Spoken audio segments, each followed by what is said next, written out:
Hello. So next chapter है application of derivatives. Application of derivatives.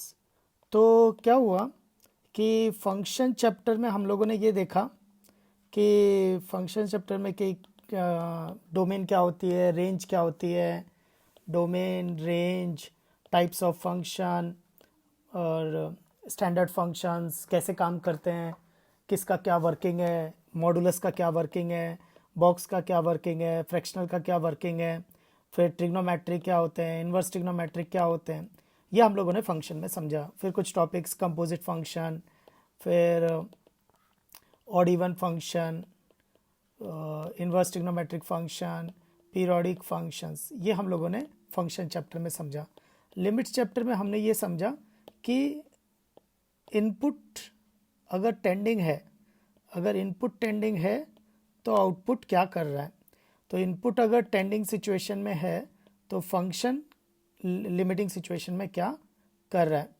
फिर continuity chapter में देखा कि ग्राफ बनाते वक्त पेन उठेगा कि नहीं उठेगा। फिर डिफरेंशियबिलिटी चैप्टर में देखा कि ग्राफ स्मूथ होगा कि शार्प कॉर्नर्स आएंगे, ये फंक्शन डिफरेंशिएबल होगा कि नॉन डिफरेंशिएबल होगा। फिर एमओडी चैप्टर में हमने देखा कि how to differentiate the function. तो स्टैंडर्ड फंक्शंस के derivative, power rule, algebraic function का डेरिवेटिव, लॉगरिथमिक फंक्शन का डेरिवेटिव, एक्सपोनेंशियल फंक्शन का डेरिवेटिव, ट्रिग्नोमेट्रिक फंक्शन का डेरिवेटिव, इनवर्स ट्रिग्नोमेट्रिक फंक्शन का डेरिवेटिव।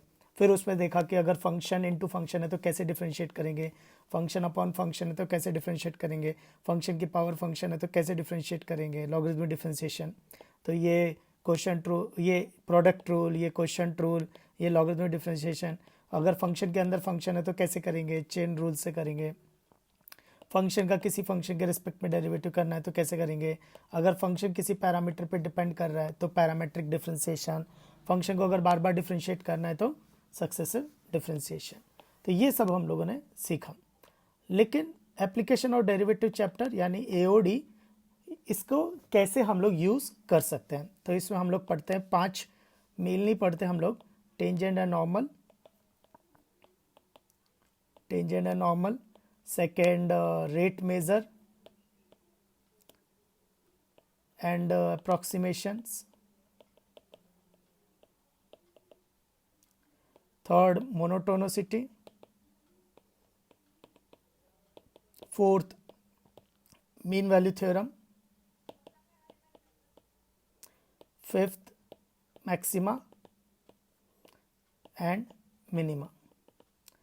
तो एप्लीकेशन और डेरिवेटिव मतलब डेरिवेटिव को हम लोग कैसे यूज़ कर सकते हैं, डेरिवेटिव को कैसे यूज़ कर सकते हैं। तो टेंजेंट नॉर्मल में हम लोग equation of tangent, equation of normal, जो अपन ने सर्किल, पैराबोला, इलिप्स, हाइपरबोला में भी समझा था, वो यहाँ पर अब कैलकुलस की हेल्प से निकलेगा। तो इनकी इक्वेशंस, रेट मेजर अप्रॉक्सीमेशन, मान लो कोई सर्किल है, उसकी रेडियस किसी रेट से इंक्रीज हो रही है तो बताओ पैरीमीटर किस रेट से इंक्रीज होगी या एरिया किस रेट से इंक्रीज होगा।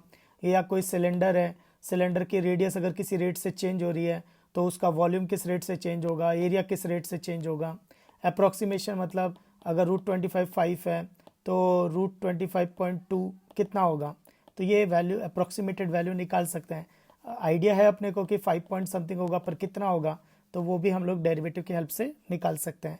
मोनोटोनिसिटी फंक्शन कभी इंक्रीजिंग है क्या, डिक्रीजिंग है क्या, कब इंक्रीज कर रहा है कब डिक्रीज कर रहा है, ये हम लोग मोनोटोनिसिटी। मीन वैल्यू थ्योरम में 2 पढ़ेंगे, एक रोज थ्योरम और एक Lagrange mean value theorem. Maximum minimum मतलब optimisation of function, optimisation of function. तो फंक्शन कब अपनी मैक्सिमम वैल्यू देगा, कब मिनिमम वैल्यू देगा, कब मैक्सिमम वैल्यू देगा, कब मिनिमम वैल्यू देगा। तो ये हम लोग डेरिवेटिव से पता कर सकते हैं। नेक्स्ट इसके अंदर 2 और एक्स्ट्रा टॉपिक्स पढ़ेंगे हम लोग। वो 2 एक्स्ट्रा टॉपिक्स हैं, एक cubic curves and graphs of rational function. तो graphs of rational, fractional rational function, fractional rational function और क्यूबिक कर्व। क्यूबिक कर्व का पूरा पोस्टमार्टम होगा, जैसे क्वाड्रेटिक में होता है कि उसके कब रियल रूट्स होंगे, कब इमेजिनरी रूट्स होंगे, कितने इक्वल रूट्स होंगे। क्यूबिक कर्व से भी हम लोग ये पता कर सकते हैं यूजिंग कैलकुलस, यूजिंग डेरिवेटिव। तो डेरिवेटिव से हम लोग ये पता कर सकते हैं। तो क्यूबिक कर्व पूरा एक पोस्टमार्टम होगा and it's a very very important topic. तो नेक्स्ट एओडी में अपन 7 सेक्शंस पढ़ने वाले, तो उसमें से फर्स्ट सेक्शन स्टार्ट करते हैं, tangent and normal. Tangent and normal. So tangent and normal, तो होता क्या है कि कोई भी कर्व है, मान लो, तो कोई भी कर्व है, तो कर्व के अगर किसी भी पॉइंट पे अगर देखा जाए तो टेंजेंट ड्रॉ हो सकती है। फंक्शन डिफरेंशिएबल है तो टेंजेंट ड्रॉ हो सकती है। तो ये जो टेंजेंट ड्रॉ हो रही है, ये टेंजेंट एक लाइन है। तो ये टेंजेंट एक लाइन है। तो ये टेंजेंट एक लाइन है और हर लाइन का स्लोप होता है। अब 2D कोऑर्डिनेट ज्योमेट्री स्लोप निकालती है y2 minus y1 upon x2 minus x1 से। तो उसको 2 पॉइंट चाहिए, तभी हम लोग इस लाइन का स्लोप पता कर सकते हैं। लेकिन कैलकुलस इस लाइन का स्लोप डेरिवेटिव से निकाल सकती है, सिर्फ फंक्शन की ज़रूरत है। तो अगर जो फंक्शन दे रखा है, तो अगर उसको डिफ्रेंशिएट करेंगे तो एफ डैश एक्स जो आएगा वो स्लोप ऑफ टेंजेंट होगा at x, slope of tangent at x होगा। तो थोड़ा और डिटेल में समझाता हूँ। तो मान लो जैसे साइन एक्स है, तो y is equal to sine x function है। तो इसका डेरिवेटिव क्या आएगा? इसका डेरिवेटिव आएगा cos x। इसका क्या मतलब है कि हर x पर टेंजेंट का स्लोप cos x के हिसाब से वेरी करेगा। हर पॉइंट पे टेंजेंट का स्लोप cos x से वेरी करेगा। अब इसको और अच्छे से समझते हैं। So dy by d x at x is equal to 0। तो dy by d x at x equal to 0 यानी derivative at x equal to 0। तो इसका क्या मतलब है? Slope of tangent at x is equal to 0।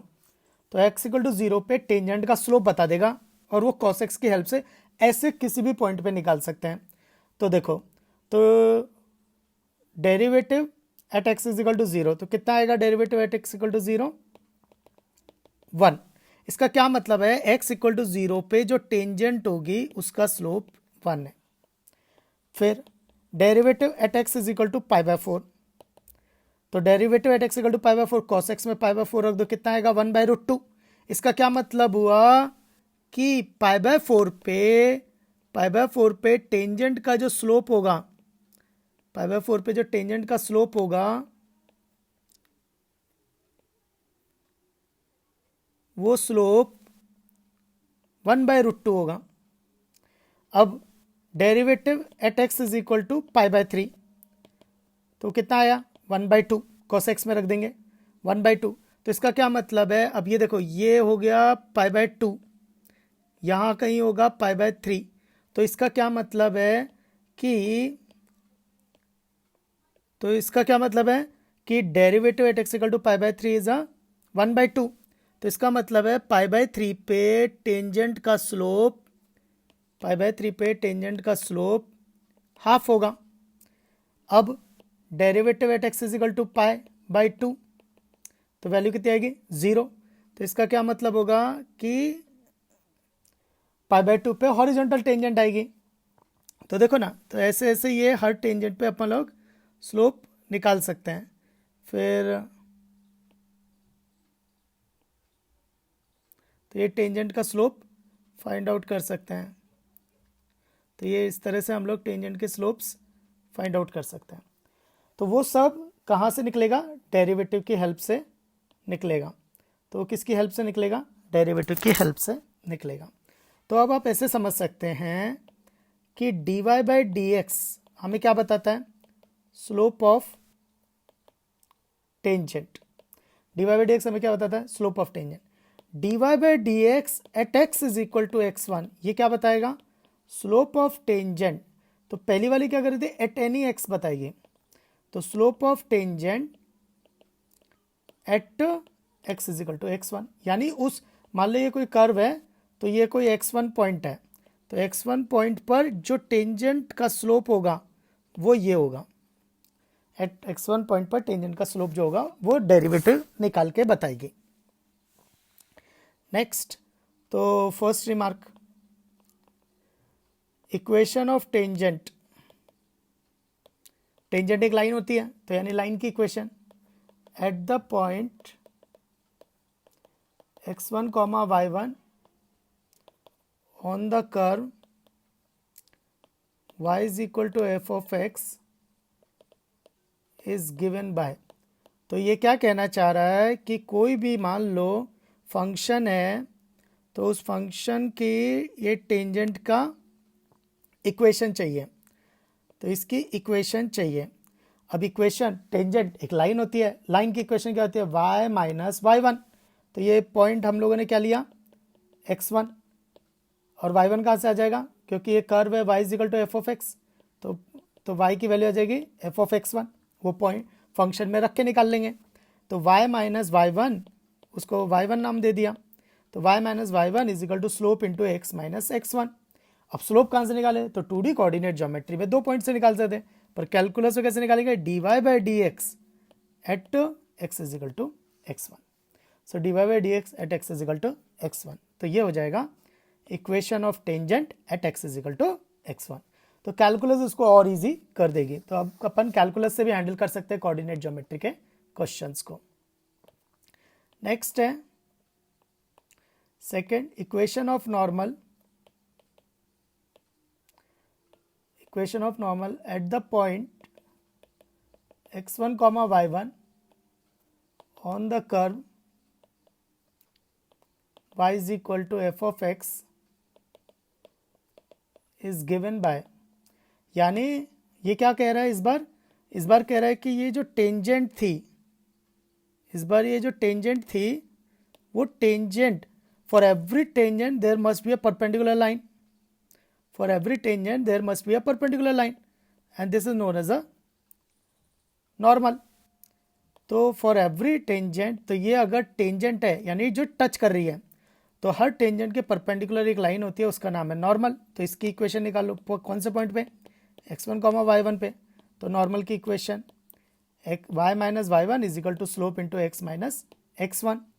अब slope of normal क्या होगा, स्लोप ऑफ नॉर्मल होगा negative reciprocal of slope of tangent, तो यानी minus 1 upon dy by d x at x1 comma y1।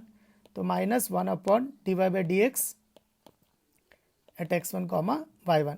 ये कहाँ पर हुआ, ये उसी पॉइंट पर नॉर्मल का स्लोप हुआ, उसी पॉइंट पर नॉर्मल का स्लोप हुआ।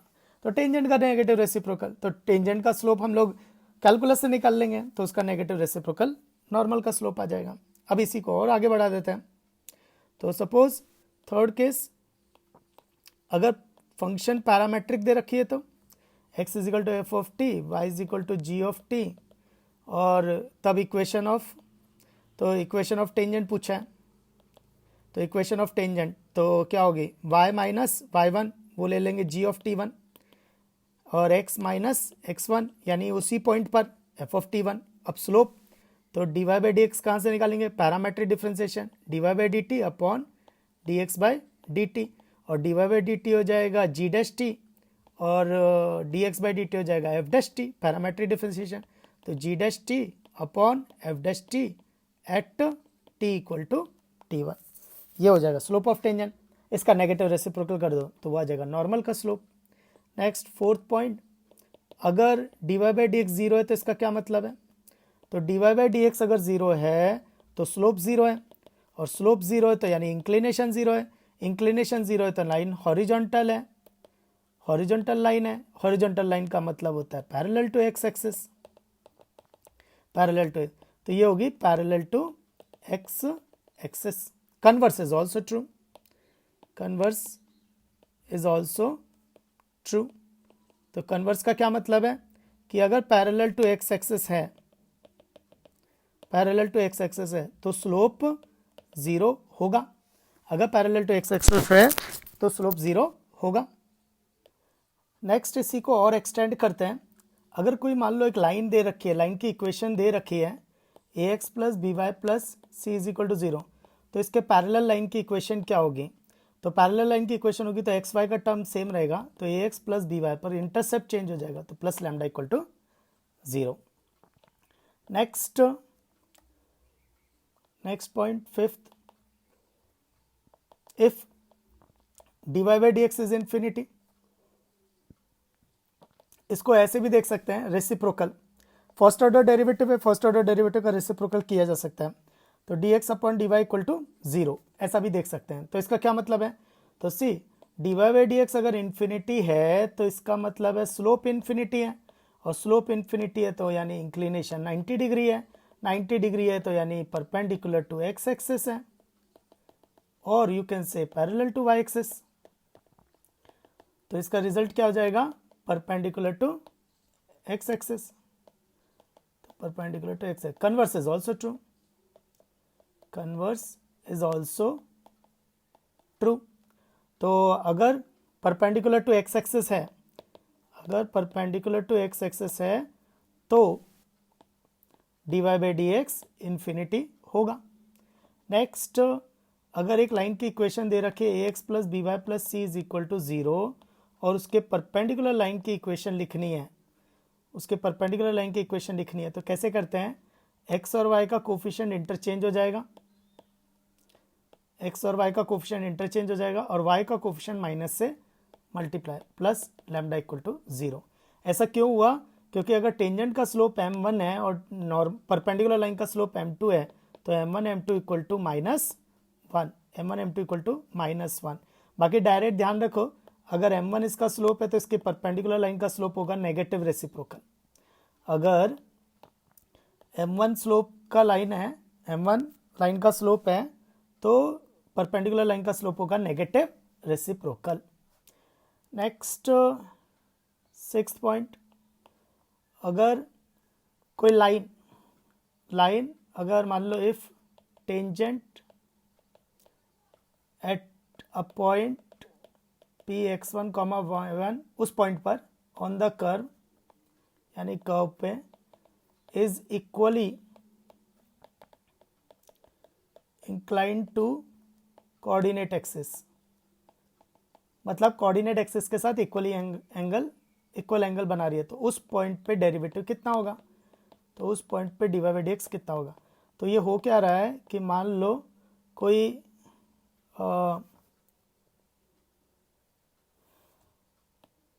कर्व है और कर्व पे कोई टेंजेंट है, वो टेंजेंट कोऑर्डिनेट एक्सिस के साथ इक्वल एंगल बना रही है, तो इक्वल एंगल कितना होगा, 45 डिग्री 45 डिग्री, तो ये कितना हो जाएगा 135 डिग्री। दूसरी भी पॉसिबिलिटी है, मान लो लाइन ऐसी होगी तो भी 45 डिग्री, ये भी 45 डिग्री। तो देखो, तो इंक्लिनेशन या तो 45 डिग्री होगा या 135 डिग्री होगा, और स्लोप क्या होता है tan थीटा, तो इस केस में स्लोप क्या क्या आ जाएगा प्लस माइनस वन। तो स्लोप क्या क्या पॉसिबल है, plus minus one, plus minus one. Next इसी को और एक्सटेंड करते हैं, तो 7th point, if tangent makes equal non-zero intercepts on the coordinate axis, यानी इक्वल नॉन ज़ीरो इंटरसेप्ट बना रही है, तो या तो ऐसी होगी क्योंकि इस केस में इक्वल इंटरसेप्ट्स होंगे, या फिर नहीं, हाँ फिर दूसरा, फिर ये पॉसिबिलिटी है कि इधर की तरफ दिखेगी, तो इक्वल इंटरसेप्ट्स। तो इस केस में एंगल कितना है 135 डिग्री, एंगल कितना होगा 135 डिग्री, क्योंकि ये 45 डिग्री होगा, इक्वल है ना परपेंडिकुलर और बेस, तो परपेंडिकुलर बेस बराबर है 45 डिग्री, तो बचा हुआ 135 डिग्री। तो इंक्लिनेशन इज 135 डिग्री, स्लोप कितना होता है tan थीटा, तो स्लोप आ जाएगा -1। तो इस केस में d y by d x कितना हो जाएगा, उस पॉइंट पर x1 y1 पे -1। नेक्स्ट एक रिमार्क और है, 8 पॉइंट, इनिशियल ऑर्डिनेट। ये ज़्यादातर तुम्हें डिफरेंशियल इक्वेशन में दिखेगा, इनिशियल ऑर्डिनेट होता है y इंटरसेप्ट ऑफ टेंजेंट। तो मान लो ये कोऑर्डिनेट एक्सिस है, ये कर्व है और एक टेंजेंट है, तो y इंटरसेप्ट, तो इसको बोलते हैं इनिशियल ऑर्डिनेट। तो वाई इंटरसेप्ट, तो सपोज मान लो लाइन है y minus y is equal to slope into x minus x, तो इसमें कैपिटल एक्स को ज़ीरो रख दो, ये मेरे कैपिटल एक्स है, ये कैपिटल वाई है, तो कैपिटल एक्स को ज़ीरो रख दो, तो y minus y is equal to m minus m x, तो माइनस एम एक्स, तो y is equal to y minus m x, तो this will be your initial ordinate, तो ये हो जाएगा इनिशियल ऑर्डिनेट, तो दिस इज 0, y। तो बाकी का नेक्स्ट लेक्चर में कंटिन्यू करेंगे।